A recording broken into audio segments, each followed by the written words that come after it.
Hello guys, welcome back to exploring about negotiation.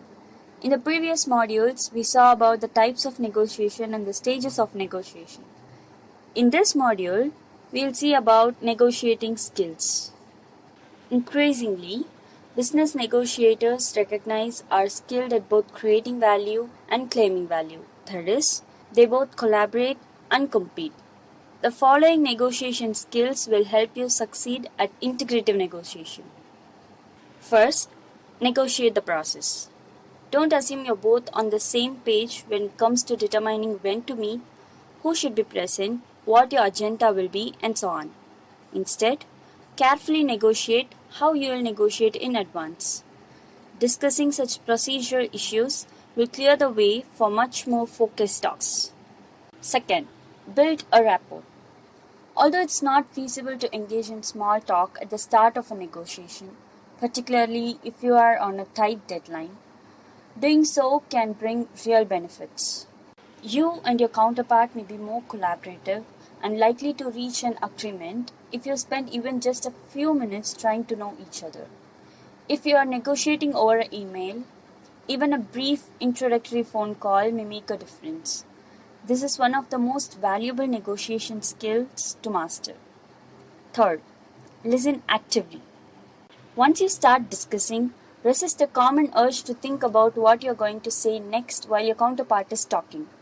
Instead, listen carefully to his or her arguments, then paraphrase what you believe he or she said to check your understanding. Acknowledge any difficult feelings like frustration behind the message. Not only are you likely to acquire valuable information, but the other party may mimic your exemplary listening skills. Next, ask good questions.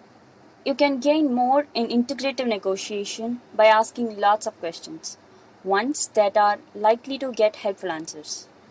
Avoid asking yes or no questions and leading questions such as, "Don't you think that's a great idea?" Instead, craft neutral questions that encourage detailed responses, such as, "Can you tell me about the challenges you're facing this quarter?" Fifth, search for smart trade-offs.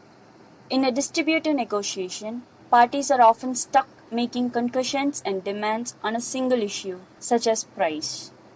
In integrative negotiation, you can capitalize on the presence of multiple issues to get both sides more of what they want. Specifically, try to identify issues that your counterpart cares deeply about that you value less. Then, propose making a concession on that issue in exchange for a concession from her on an issue you highly value. Sixth, plan for the implementation stage.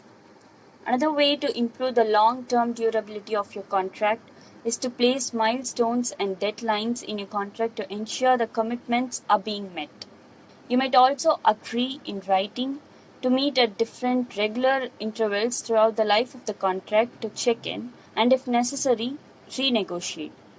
In addition, adding a dispute resolution clause that calls for the use of mediation or arbitration if a conflict arises can be a wise move. Next is problem analysis to identify interest and goals. Effective negotiators must have the skills to analyze a problem to determine the interest of each party in the negotiation. A detailed problem analysis identifies the issue, the interest parties, and the outcome goals. For example, in an employer and employee contract negotiation, the problem or area where the parties disagree may be in the salary or benefits. Identify the issues for both sides can help to compromise for all parties. Eighth skill is preparation before a meeting. Before entering a bargaining meeting, the skilled negotiator prepares for the meeting.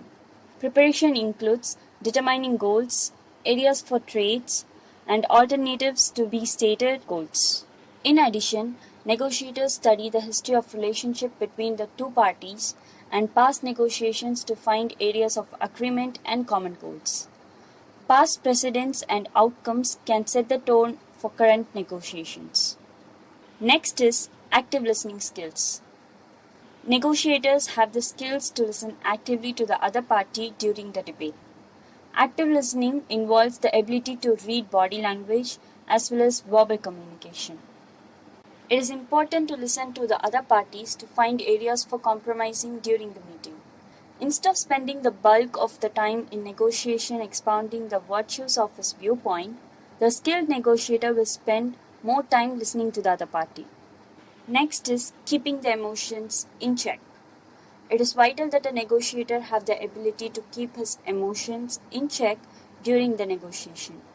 While a negotiation on contentious issues can be frustrating, allowing emotions to take control during the meeting can lead to unfavorable results.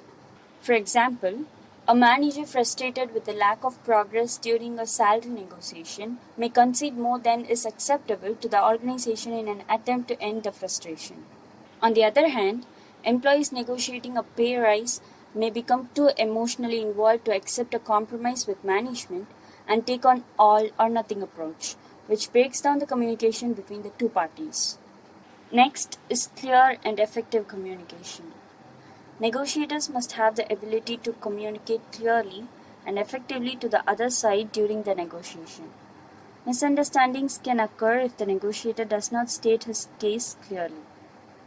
During a bargaining meeting, an effective negotiator must have the skill to state his desired outcome as well as his reasoning. Next skill is collaboration and teamwork.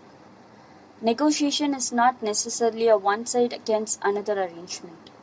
Effective negotiators must have the skills to work together as a team and foster a collaborative atmosphere during negotiations. Those involved in a negotiation on both sides of the issues must work together to reach an agreeable solution. Next is problem-solving skills.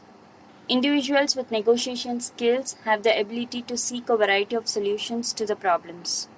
Instead of focusing on his ultimate goal for the negotiation, the individual with skills can focus on solving the problem, which may be a breakdown in communication to benefit both sides of the issue. Speaking about decision-making ability, leaders with negotiation skills have the ability to act decisively during a negotiation.